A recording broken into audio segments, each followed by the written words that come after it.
So what I'll try to do is retrace our steps a little bit and look forward, and then say a few words about the topic at hand, which is faith and reconciliation. And then I'm going to hand it to Mr. Blair for the rest of the class. So what we've done in this course is we've looked first at the globalization. First session was a bit about history or prehistory of it, and then we had a session that looked at the perils and the promise and the peril of globalization processes. We've also looked at the world of faiths and the world of faiths how the world of faiths is impacted. Is that a verb? What is the impact? It's not a very good one. How the world of faith is, what impact does globalization have on world of faiths? We talked about secularization, possible connection between secularization and globalization, and spent quite a bit of time on transformation of faiths, inner transformation of faiths as a result of progressing globalization processes.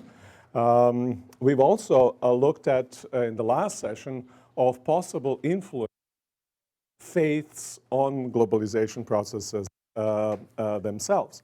And including, and this was a point that Jose Casanova has emphasized, including faiths as agents of globalization, especially if you extend the definition of globalization or the look at the phenomenon of globalization and reaching way back into the history, then you can see how faiths, or in Nayan Chandra's phrase, preachers, were one of the agents of globalization. So, and this was a kind of a general survey of the intersection of these two forces, faiths and globalization.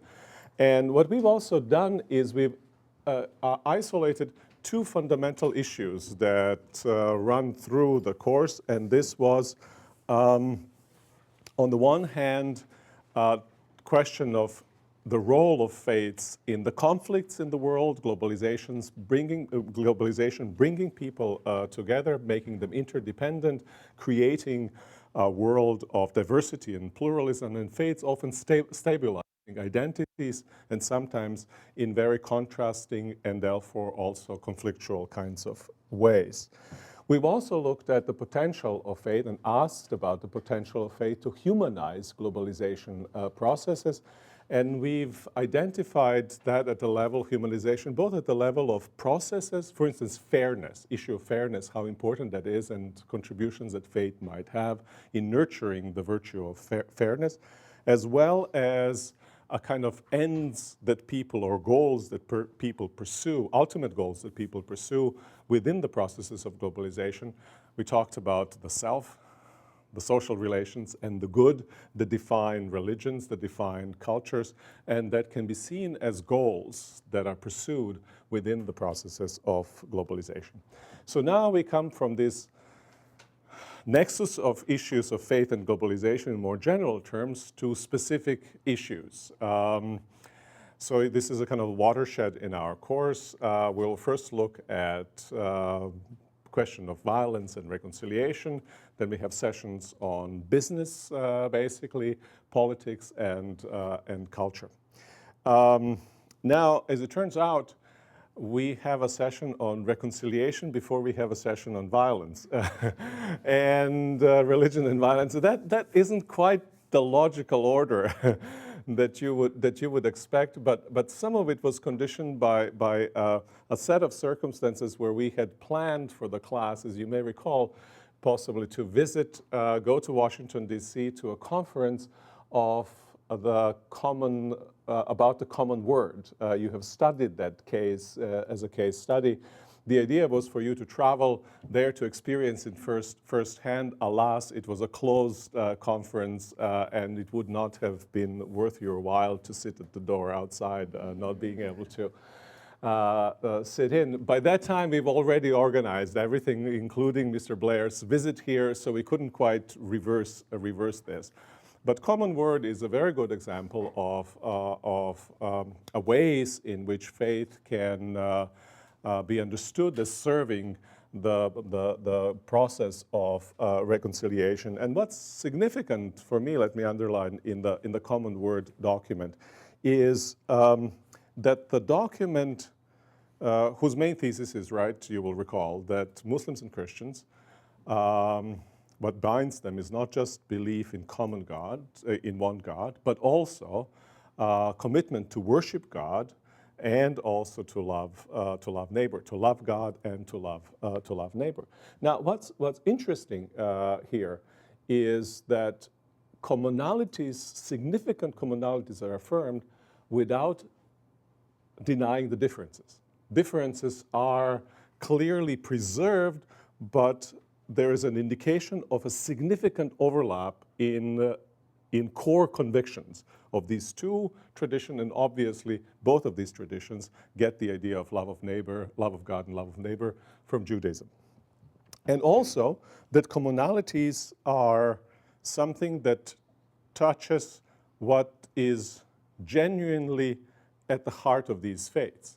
Because you can imagine how some third party might find it convenient to find convergences between faith and then pull things together so as to create something artificially as overlapping, right? And then obviously it would be counterproductive because nobody would be embracing that particular faith. What's interesting here is that, at least that's the claim, that the commonalities touch what each of these faiths deep down embrace as part of genuinely their own. And also, I think what is significant is that what's common is love of God and love of neighbor. Now, it could be nasty, right? If the common thing was something, something rather negative in regard to exclusivity or something of that sort. So a commonality, an overlap, is a love of God and love of a neighbor, which takes us, I think, to an important aspect of our discussion here, and namely that in discussion about faith and reconciliation and violence, it is really significant to look at the concrete shapes of faith. You can't just say faith, but you have to look at the content of faiths. And many of the faiths, Judaism, Christianity, and Islam certainly, have elements in their traditions which do not seem particularly conducive to the work of a reconciliation, right? And so it's significant to look at a particular configuration of these elements of faith that are genuinely belong to faith themselves and are also conducive to reconciliation.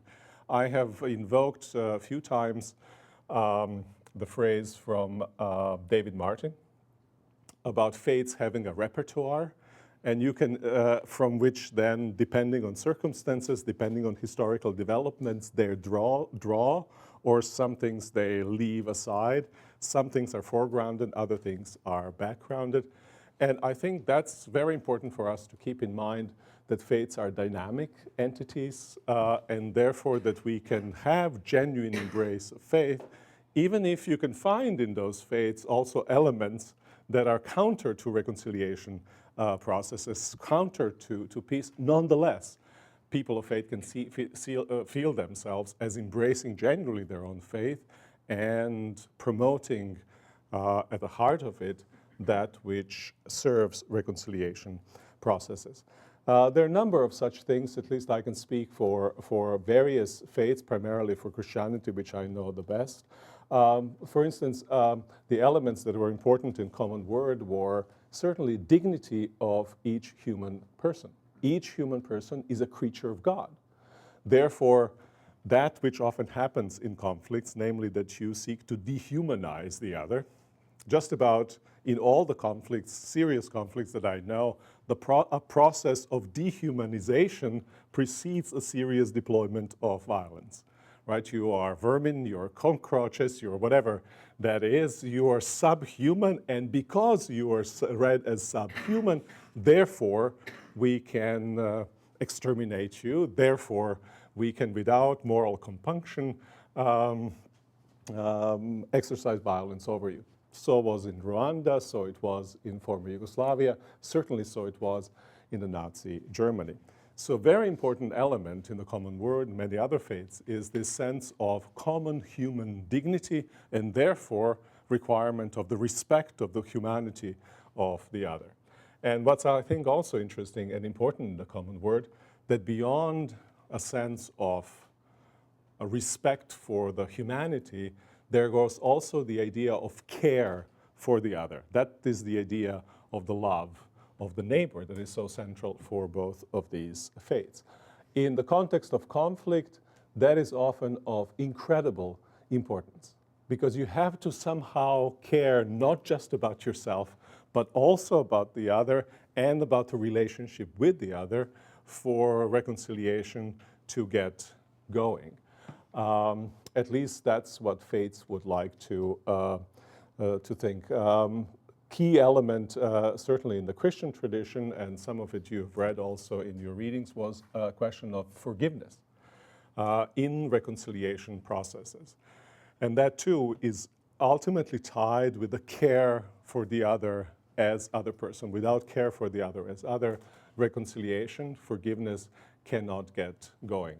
One other element, and it's here I will close, one other element that is really important, and Scott Appleby emphasizes this, and this is the question of hope. And often in the situations of conflict, the question is, how do you sustain a hope in the long haul when everything seems to be working against you? I'm sure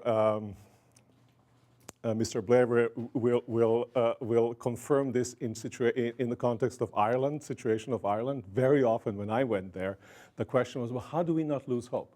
You feel like you're making these risks going toward reconciliation, and every time you make a step, it kind of bounces back at you. In so many situations, this is exactly what it is. And sustaining of hope is often what religious traditions bring to the reconciliation process. I think I'm going to stop right here and invite Mr. Blair to the podium.